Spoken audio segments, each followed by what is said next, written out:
আজকে আমরা ছাড়বো পানির শূন্যতা ও বিদ্যুতের শখ খেয়ে আসা চিল পাখিদের। মূলত আজকে আমরা যে চিল পাখিগুলো পেয়েছি এটার মধ্যে আছে হচ্ছে পেঙ্গু, বিজলি, লেডা, রকো, লুসি এবং লিলি।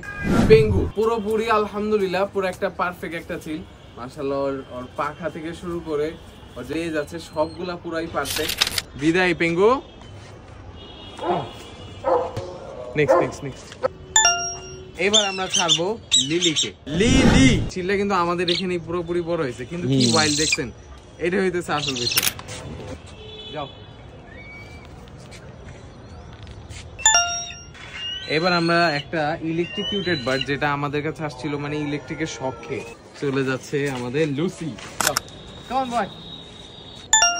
নেক্সটে আবার হইলো একটা ইলেকট্রিকিউটেড চিল। রকো যখন ইলেকট্রিকিউট হয়ে পড়ছিল তো তখন ওর পাখার মধ্যে একটু সমস্যা হয়েছিল, যে কারণে আমরা ওর এইভাবে মানে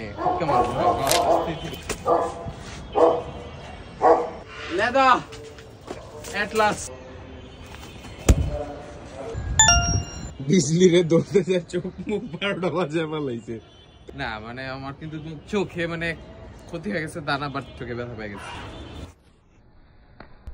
রোজার দিনে এটাই ছিল আজকে আমাদের video. Thank you so much for watching. দোয়া করবেন যাতে আমরা এই কাজগুলো আরো করে যেতে পারি আপনাদের হেল্পে। টাটা।